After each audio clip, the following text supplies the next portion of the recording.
Hello and happy holidays. Welcome to the Get Out of Gaming Plus podcast. I'm one of your hosts, Ben, I'm Alex. and that's Cooper in the background because I don't know what his problem is.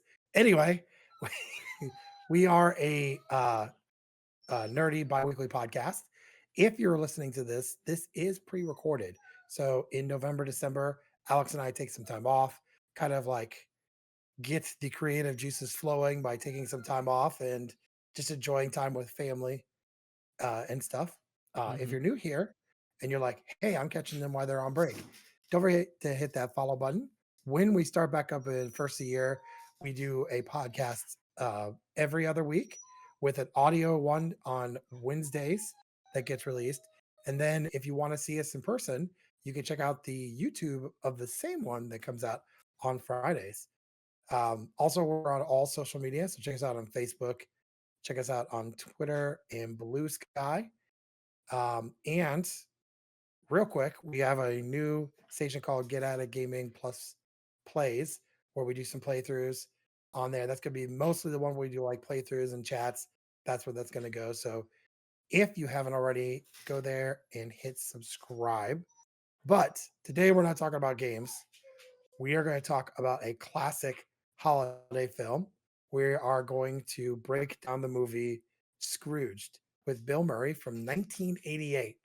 So, just a heads up, if you've never seen this, this will be a spoiler cast.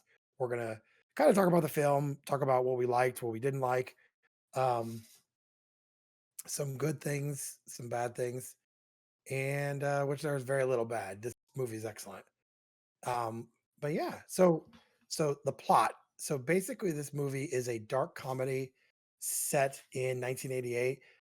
So Bill Murray plays Frank Cross. He's a very selfish TV executive. He's forgotten the meaning of Christmas. Didn't have the best Christmas growing up with his family, and so now he just is kind of a jerk. So he is the premise of Scrooge himself from Christmas Carol, with his assistant Grace. Grace is played by Alfred. Is it Alfred Woodard? I think that's how he Yeah, said it was. Alfre. Yeah. Uh, Pretty famous now, and she was famous then, but it's a pretty big deal. Um, so the first part of the film is really set up as you meet Frank, you see what kind of jerk he is. But the best part is when the movie starts, it goes to Santa's workshop. At this point, it looks like you're watching a completely different film.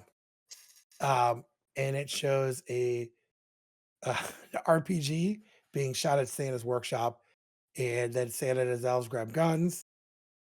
And then who shows up to save them is Mr. Lee Majors, the $100 million man. Uh, when you were watching this, Alex, when you saw that for the first time, did you actually think that's the movie you were watching? See, I don't remember because like I've seen this movie so many times, but like I could see myself maybe being tricked a little bit into watching something different. But yeah, it definitely pulls no punches and just immediately starts with this type of movie. And so like yeah, you really don't know what you're watching at first. You're like, "Oh, this is the plot? Okay." Because like when I was watching this, I don't know when the Santa Claus or whatever technically came out, but like I watched this movie well after it came out. So like I'm kind of used to, Christmas movies where like there is some believability of like, oh, like we're at the North Pole, we're doing stuff there, but then we're also doing Yeah. this other stuff. So like once you hear where it's like, oh yeah, here's Lee, thanks to Lee Majors being here, and he's on the good list or something this year or whatever. Like as soon as like they like call him out specifically as a cameo, I'm like, all right, it's clearly like a fake show within a show type thing. The fact that he breaks out like a mini Gatling gun, um, true fact, I found this out. That is the same one done by used by Jesse Ventura in Predator. How crazy is that? He's just lying on the Um, lot, I guess. I Yeah, but like, then it goes to another ad. Um, so Frank works for a cable network, and I know people are like, "What's a cable network?" So so Yeah. back in the '80s, you had to watch TV, and you had to have cable, and there was cable channels. So, like, Nickelodeon, Comedy Central, Cartoon Network, these were all stations at one point where you had to just watch, and whatever was on is on. Um, and so, you know, he runs this cable station. It's a top tier cable station. Mhm. Um, so these are basically trailers they're showing his executive teams. They're showing him, and he is saying yes or no to. But they're planning to do this Scrooge live broadcast, which here in 1988, that's a kind of a, was a big deal. Yeah. Um, to do a live broadcast on Christmas Eve. Um, so it's just kind of funny because this is where you meet a lot of his people that work underneath him are very scared of him. Mhm. But you also get to meet Elliot Loudermilk, who's Bobcat Goldthwait, uh, who's hilarious in this movie. Yeah. Um, they show the Scrooge trailer, and he's like, "This is dumb. It's just some old fart talking." So then he shows his version, which starts out with like really bad stuff. It's very dark. It reminds me of, like, the AI slop that you would see now that would, like, try to be very edgy and mature. Like, it feels like that, but for, like, that time, it's actually practical where, like, they're using clips from other movies or whatever where it's like, "Oh, we got violence and gore and suspense and all this. You better watch Scrooge, uh, on Christmas Eve. Your life may depend on it," or something. Yeah, yeah, it's pretty dark. And so Bobcat's person is like, "Hey, we can't show this, man." Uh, which causes him to get fired the day, the you know day before Christmas Eve. Mhm. Uh, which is crazy because that starts a whole chain for him. He has a really bad couple hours. Um, but Yeah. like this kind of goes to show you like how this character is. He's very much like Scrooge from A Christmas Story, has money but doesn't want to spend it. Like the scene where they're trying to pick presents for people. So top executive people, this is going to show the age of this movie. He gives them a VCR. Okay. His brother, he gives towels. And he doesn't even give his secretary that's there 100% for him. He gives her a towel and no bonus. Yeah. So What about my it's bonus? Towel. Bill Murray does a great job. This is like Bill Murray in his prime. Yeah. I want to say, um, either after I think this had came after Ghostbusters. Yeah, it's after Ghostbusters, after Little Shop of Horrors. It's after a Yeah, lot of things for him. And like this might be like yes, Ghostbusters has all those people and stuff. This might be the best Bill Murray movie in my opinion. Next to Groundhog Day. Like yes, they're both like holiday type films. But like this one, especially, I mean, maybe it's the Richard Donnerness of it, maybe it's the Danny Elfman of the music, but like this movie just hits a certain way where it feels very evergreen. Like I could watch this at any point, anytime. It could be on like on TV or something, for example, and it's like halfway through, like, yeah, I'll sit down and watch the rest of it. Why not? Like this movie is just yeah, that captivating and that good. yeah. And I think it's funny because like Bill Murray's. I think besides Saturday Night Live, his other big break was Caddyshack, Hmm. um, which we should definitely do one on Caddyshack. Um, I've never seen Caddyshack. oh, it's so classic. Um, like Rodney Dangerfield's in that movie, by the way. Yeah. He ad libbed like most of his lines.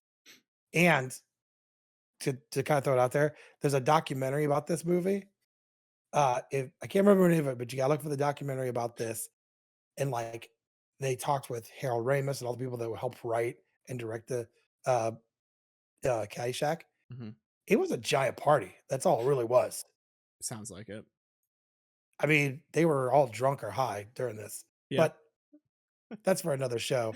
Yeah. Um, so I want to go through the cast. So I talked about Grace and Frank, but so Claire Phillips, the love loss of Frank when he was younger, Karen Allen. Yeah. Um, we talked about so I talked about this. So Frank's boss is played by no, that's not his boss. Um, Lou Haywood is played by John Forsythe. We talked about Elliot. So Preston is like his boss. So Lou, John Forsythe was his boss before, Mhm. who died.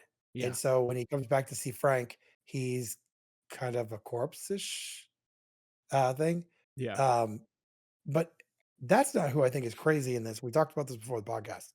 So Frank's boss now is Robert Mitchum, which Mhm. this was his last film, who was a huge star back in the day.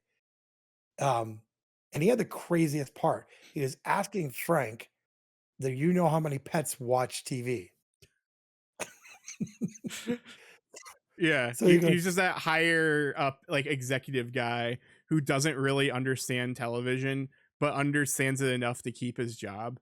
Um, and so he's like, "Yeah, there's a lot of studies. There's a lot of studies about pets watching TV. So, are there any mice in A Christmas Carol? Or like we could put mice in there. Uh, dog I don't know. They're like cats, whatever, like stuff for pets to notice it because that's a whole new demographic, pets watching TV. And like they're not wrong. Like right. people leave their TVs on for pets all the time. And Back pets in do. 1988, Yeah. this is kind of a joke, though. Yeah, yeah, You know, definitely. But like as you'll see, like I mean, as you've probably seen, like pets actually do watch TV, or they get Mhm. soothed by just having noise in the house when people aren't home. So like, um, yeah, what I find like really funny about this is as we're joking about the pets thing in this movie, I'm pretty sure there are streaming services you could buy for just shows for your dogs or your cats to have on while you're at work. yeah, I'm pretty probably, sure of it. yeah, Um, but as we go to the ghosts, uh, so Ghost of Christmas Past is David Johansen, who's hilarious. Um, Ghost of Christmas Present is Carol Kane, who is like really sweet and giggly, but beats the crap out of Bill Murray. yeah, Um, And then another person I want to bring up since we did kind of talk out of order, we talked about his boss. So his boss brings in a guy by the name of Bryce Cummings, who's played by John Glover. So this character, okay, so Alex and I talked about this. If you've ever seen Gremlins 2, the guy that owns the clamp building, that's the same guy, John Glover. This is the same character. And I don't want to go down a rabbit hole of like, oh, hey, this is the same guy. He changed his name or whatever tobacco on the channel, so he hmm, changed his name and he came up with the clamp services. Um, but he was in Gremlins too. Um, so he hires this guy to help Frank out, yeah, uh, even though Frank tried to fire him. Uh, but yeah, like you almost think he's there to help, but he feels like a total sleaze bag of like, hey, I'm here to help you out, right? But I'm not really. I want to take complete control of yeah. everything. I'm here to take your job because I'm being like this is a test for me to prove that they don't need you, Frank. They need me instead. Like, and you can really feel that from the dinner to just him being on set. Like, there's a lot of tension between Frank and Bryce. Lots of tension um, there. There's more characters in this, but I really want to kind of focus on a couple of these here. John Forsythe, by the way, having him in this film as well is pretty crazy. He's a pretty famous actor Yeah. from the 60s and 70s, um, and he not only plays in the flashbacks in the past, he plays his boss, but he also plays the corpse as well. Hmm.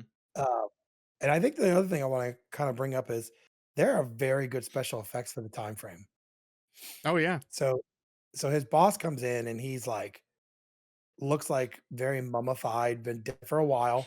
Hmm. He's still wearing his golf clothes, by the way, Yeah. has no eyes. But there's a scene where he's making himself a drink, and you see this mouse crawl out of the back of his head and drop a ball. Yeah. Um, and of course, Frank freaks out and shoots him like several times.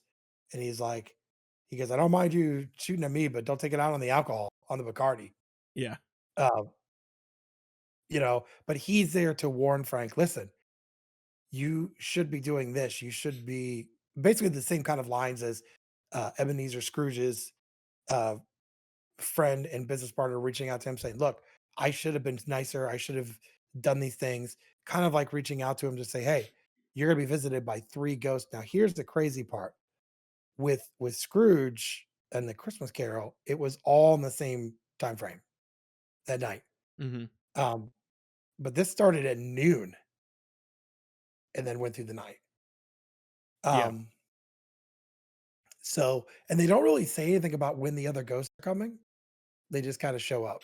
Yeah. All you know is that like his old boss pops in. I do like how he's drinking, and because he's shot by the bullet holes, like there's that special effect or the practical effect where like all the alcohol is like coming out of the bullet holes Yeah, and just starts leaking out of them, um, which I think is great. Um, but like yeah, all you know is that the first ghost is coming at noon. That's all you know. And then everything else is like who knows when they're going to show up. They can show up at any time. I think that's what makes it because like he first starts for the first ghost, it's noon. Do you remember? He goes, he just starts screaming and pointing at Bryce. They're at lunch, right? Yeah. They're in a crowded, like expensive restaurant. And he's noon hits and he's looking all around, and Bryce's watch goes off, and Bill Murray points at him and just screams, like, aha. And it's like so uncomfortable Yeah. for him. Uh, and everyone's just kind of looking like, what the hell's going on? And Yeah. and this is I think I can't remember if it's before or after where he got the drink and there was an eyeball in there, He gets a but there was drink no like eyeball. right after the Yeah, it turns noon. yeah. And so he feels like he's starting to lose his mind by the middle of the film, but he sees a guy catch on fire and the guy's not really on fire. Sorry, I thought Um, you were Richard Pryor. yeah, yeah. Guy looks So nothing like Richard Pryor. no, he's white, first off. Yeah. Um, I'm pretty sure Richard Pryor did like that joke. Yeah. Um, what we're referring to is is is Richard Pryor in his early days really liked drugs and decided to set himself on fire one day. Or maybe I don't care if he did it on purpose or he Mhm. passed out and something and he was on fire. Um, so that's where that joke came from. But like Yeah. when he runs out, he gets into a cab and it's the first ghost of Christmas past. So I feel like at this point, I was telling this to Alex, there's so much built up to this part here that you're seeing all this story, you're seeing all this craziness, right? Mhm. And this is how it differs from A Christmas Carol. Um, After he sees his dead boss and his boss pretends to hold him outside of the building and he falls and he wakes up in his chair, the phone dials for Claire, a long lost love of his, Yeah. and he leaves a crazy message. Yeah. Um, but he's in the car and this guy drives a crazy taxi and is kind of a jerk. Um, Big old cigar in his mouth. Yeah, did you ever notice his ears? They're like pointed. So the first Oh ghost has yeah. got like it's like elf ears, right? Mhm. It's kind of weird because you don't really think of the spirits being like this. Yeah, I mean Um, if it's Christmas themed, then yeah, maybe the ghosts and whatever are elves. So, yeah. So he goes to his. They start off at his house, where this is where you kind of learn that Frank did not have a good family life. His dad comes home with a Christmas present, and it's several pounds of veal. I was just touched by the veal. That's why I'm crying.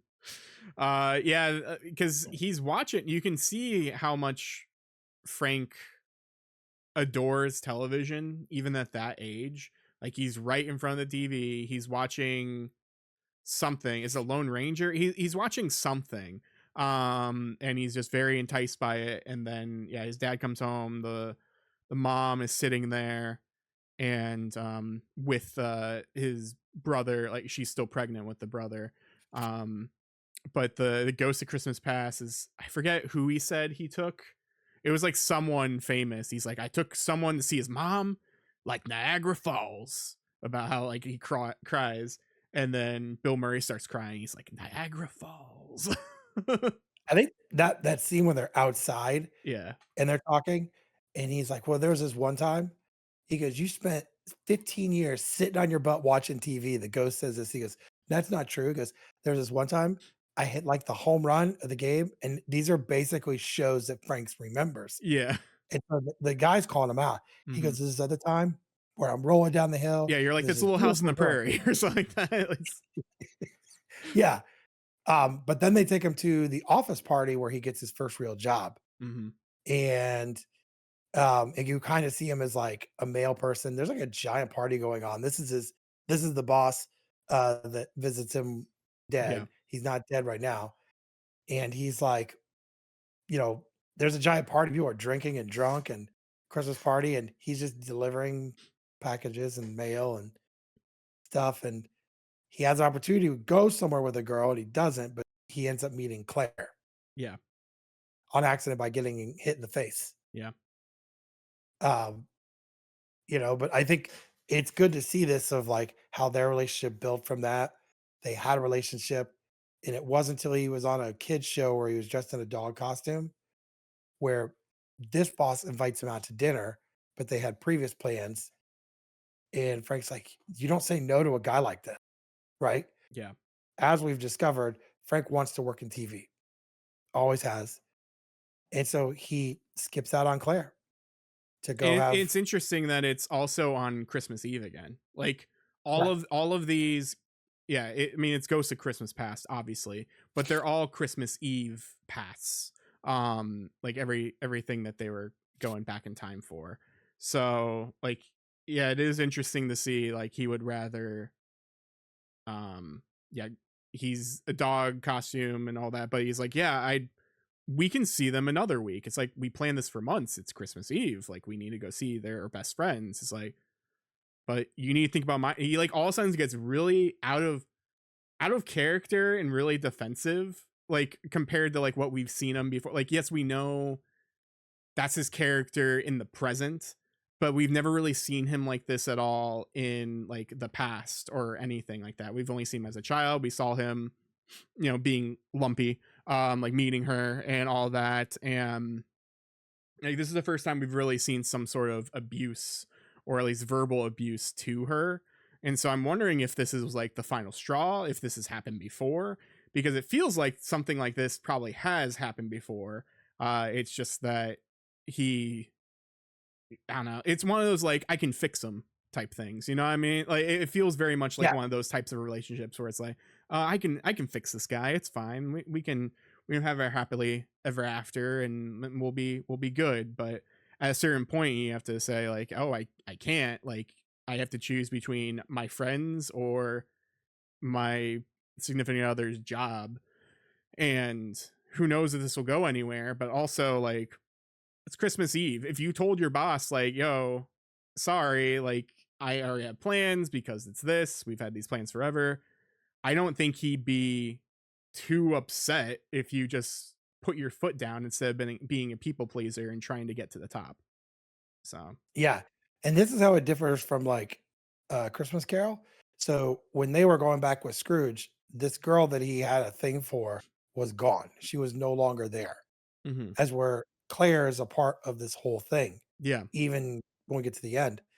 Um, but yeah, at this point, you really do think that because I wouldn't think for one time she would be like, "Peace out." mhm, This had to be something that's happened a lot where he's put the job ahead of her, or like, you know, or verbally just like, "Why are you being so selfish?"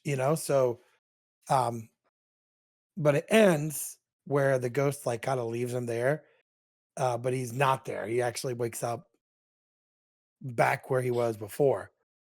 Um, so it's well, he kind of wakes funny up on because set.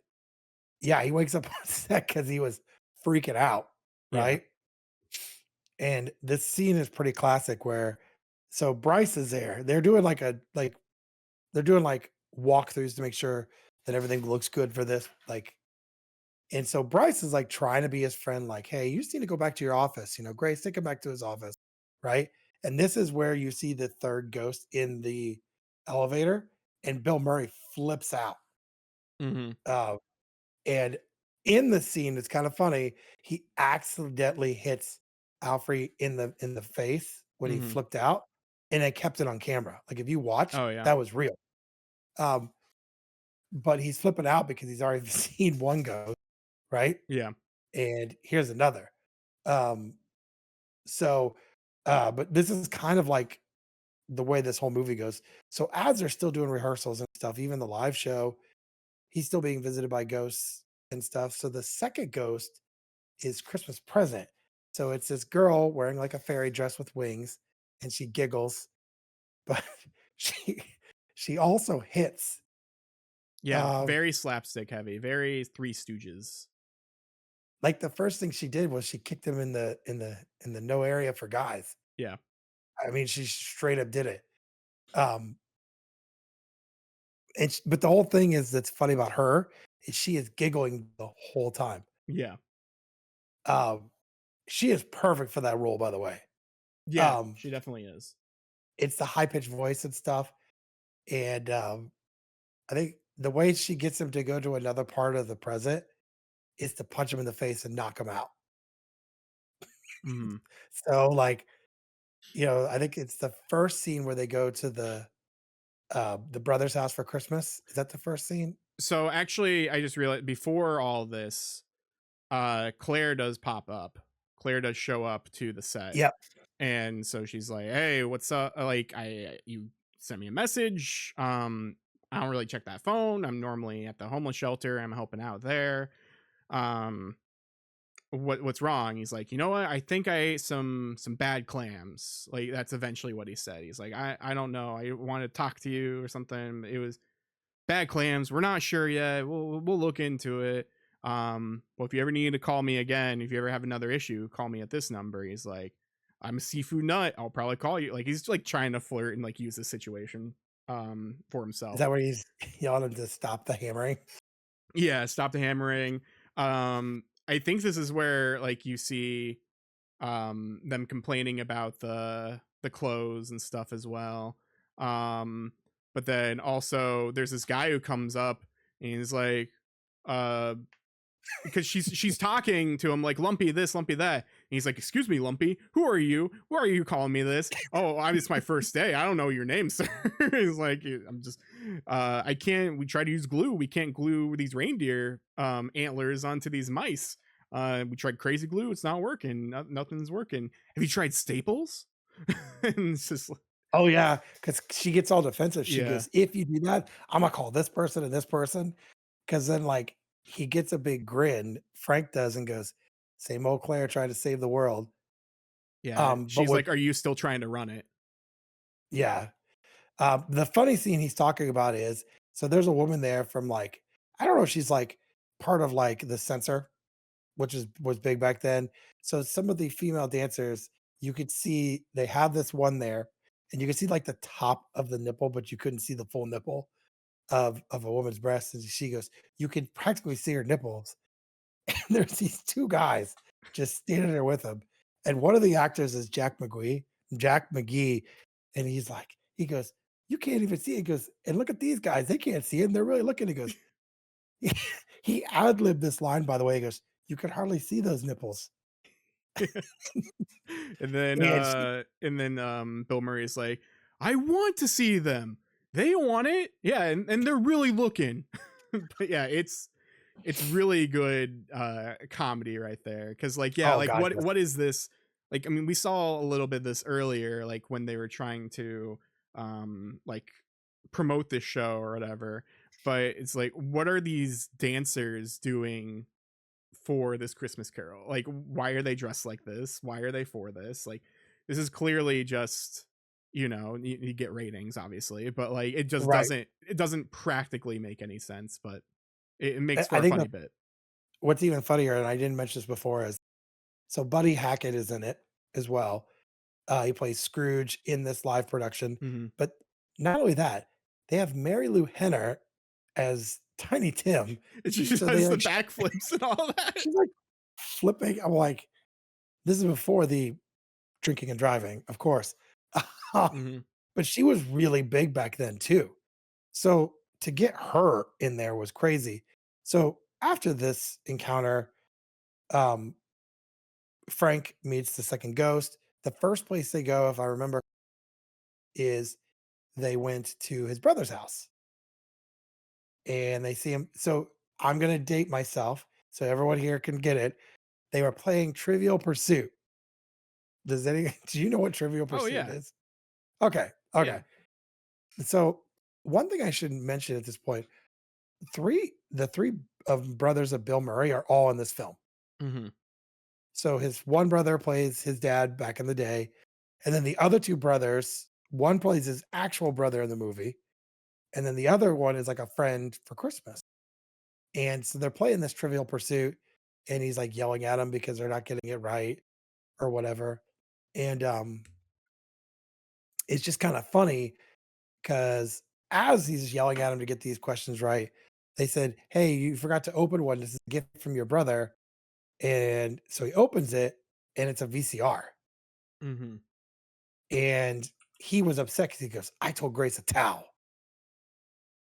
And his brother's either girlfriend or fiance is like, "I don't even know why you care anymore."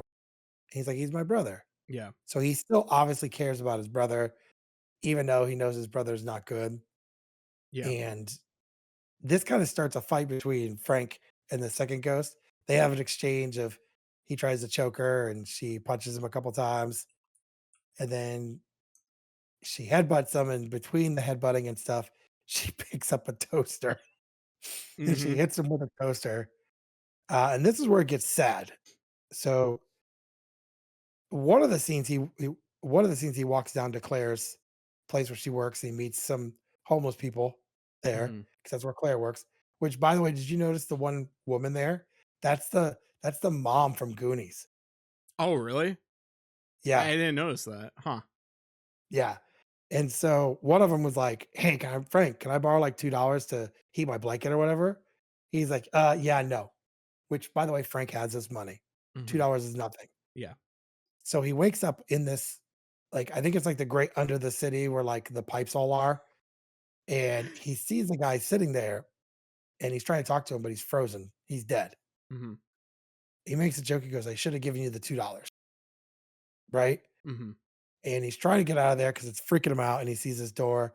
And this is another scene where he busts through the door and ends up on set. Well, I do want to say because he's like underneath, in this city or whatever, and he's like, "Where am I? Trump Tower?" I thought that was Oh, hilarious yeah. because it's just like, yeah, what is that, 87 or something, and everyone loves the dig on that tower, like always, any sort of chance that you can, but I thought that was hilarious. Even with current context, like I Right. actually just like laughed. I was like, huh, that's it's good. um Yeah. but It's so good. Um, so he gets back, he goes up to his office. But here's where it gets really creepy. So, as a kid, when I watched this part was really creepy. So, the third ghost shows up to the scene where he's drinking pretty heavily at this point, mhm. and you just see this big hand try to get him. But that's when Elliot shows up with a shotgun. Who he's drunk. He lost his job. His girlfriend kicked him out. He tried to. He got robbed He got robbed. earlier because you see the progression of Elliot getting worse and worse throughout the film, and like you forget that, like, and it gets, you'll see it again in a bit, but like the cab driver is real. I mean, technically everyone's real, but the cab driver exists in this present. The Ghost of Christmas Past, like, exists in this present because like there's a part when they start driving. He's like, "Hold on," and are driving.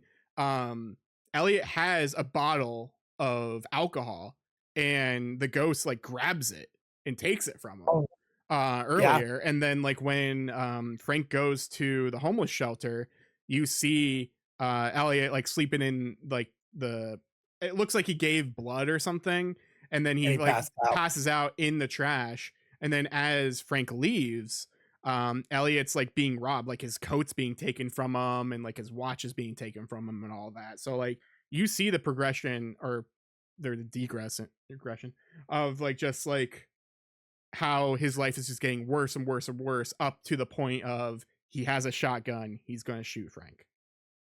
Yeah. And this is like Frank trying to get away, and he's like, Frank at this point is like, "Hey, I'm sorry. I shouldn't have done this," but like it doesn't matter, Mhm, right? So he falls into the elevator. Before this, you just see a giant hand that's gonna grab him, and then Elliot shows up and it goes away. So he falls in this elevator, and in there is the third ghost, which I like to call like death mhm, almost. So here's a twist from what it's been in other movies. He's got like a television face that keeps changing, yeah, but there's a scene where Frank opens up his cloak, right? And you see like a rib cage, and you just see like people screaming inside the rib cage. yeah, just a bunch of, That like, freaks me out. demons. Yeah, Yeah, that freaks me out. He does it a couple times, yeah, and this is where that dark comedy comes in. Um, it first shows like um his girlfriend, right? mhm, Because he had said some mean things to her. So she's eating at a fancy restaurant. She's all dressed up nicely, and there's these kids begging for money, and she's like, "Get away!" And she calls someone to get rid of them. And one of the friends she's with, are like, "They're just kids." And mhm. she makes a comment about something that Frank said to her, Yeah, and she on stops that the kid. set, that Yeah, last time that he saw her, he was like, "You need to prioritize yourself over others, Claire." yeah.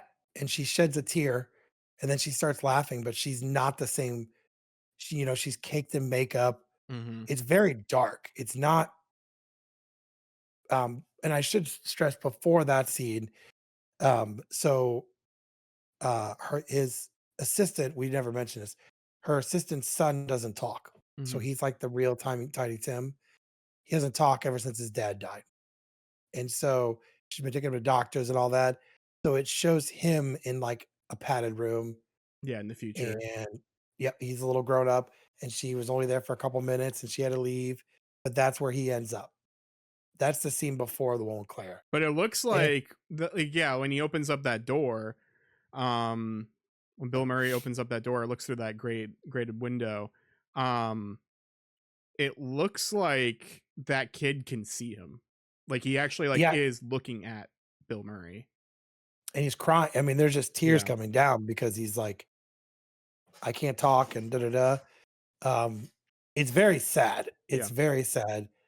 I know in the Christmas Carol, Tiny Tim could die, right? mhm, But this is almost is just as sad where he's gonna spend his life here. mhm, And then there's a scene with his with Claire, and then the last scene is his he thinks it's his brother. There's a casket and there's a fire, like they're gonna burn it, and he sees his brother's wife, and he thinks it's him that died, but then his brother shows up. It's actually him yeah. that died. And so like he's trying to pull the casket from going in the fire and then ends up in the casket as it catches on fire. Which is really, Uh, really good effects with this. oh yeah, Like, this looks very like good. Bill Murray is actually on fire. Maybe he And I was. think I think like this goes to also to say like this is much darker than the original Yeah, of like what it's based off of. Normally they just show the grave and then the guy under um and then he wakes up and he's like, "Oh, I've not missed it." So Frank ends up there on set. This is all doing the show's live, yeah, right? So Frank now has a new renewed thought on life, shows up and just does what he feels like doing yeah, in a live show. His boss is like, "I'm gonna fire that asshole." Like yeah. it's crazy. Like, but his wife's like, "Wait, no, listen." And he goes in this thing about loving one another, and you know, he talks about Why are you all watching Christmas, or why are you all watching this? It's Christmas Eve. You should be with your family. And then his boss is like, they're paying your salary. Like, he just like starts calling and like trying to make calls. right. And then Which Elliot's also in the he helps him get him on the air, so like they don't like cut to commercial or whatever. And so like he brings the shotgun, and he starts like pointing the gun at people in the control room, being like, don't touch that dial, and all of that. um it's really great, and like the whole speech that he does, he even calls Claire out. saying like, "Hey, I made a mistake." Right? So here's what I find is crazy. So Claire leaves to go to the station. It's the first Yep. ghost cab. Yep. And she goes, "Can you get me there in 3 minutes?" He says, And he's "What like, "No." floor?" Yeah. Like, it's so great that he's there. Yeah. Um, you know, and it's like a whole moment of him saying stuff and like talking about Christmas and he sings a little bit and but this is when Grace's son finally talks Yeah, because he because goes, he was watching earlier. He watched Tiny Tim say, "God bless us, everyone." Um, and so he like his eyes like light up from that. I remember seeing that. well, like Frank looks down at him and says, "Hey, is there anything I missed, big man?" And he says that line, right? And everyone's like freaking out. Like even Bill Murray is like character is freaked out. Frank of like, did you just talk? Hmm. You know? Um, because he wasn't talking. And Yeah. so, you know, I do want to say one thing we did forget to mention when the second ghost is there, they go to Grace's house to see like it's a small apartment. They Hmm. don't have a lot of money. Um, you got to see the kids and all this, and you know, it explains why he doesn't talk. Yeah. We didn't mention that, but this is like a really good, and then like at the very end of the film, there's a big kind of singing montage thing, and this is what I love is even the ghosts are there singing. Yeah. They're up in the rafters, like in the Right. corner. Even the last ghost, the things that are in his stomach or like in his chest, they're singing too. Yeah, and they look Uh, festive. Like they have like Christmas Candy decorations canes. on or Yeah. something. Yeah. Um, but this is like the end of the movie. So I want to kind of ask this. So like to me, I watch this every year, Hmm. kind of like Christmas Vacation. I probably do watch Christmas Vacation more just because every time I watch Christmas Vacation, I still laugh at something, Hmm. right? But I still watch this. I mean, is this one that you watch every year? Um, not necessarily, but like it is one that I probably end up. I don't make an effort of it, but I probably do, if that makes sense. Like, because stuff is on TV when I go visit family, they still have cable or whatever, Mhm. and so like yeah, I might catch it or someone might be watching something. So yeah, I feel like I do watch this at least once a year. I know I've seen this a million times. But yeah, I've never really gone on my way to watch it since it's just one of those things that just seem to always be available.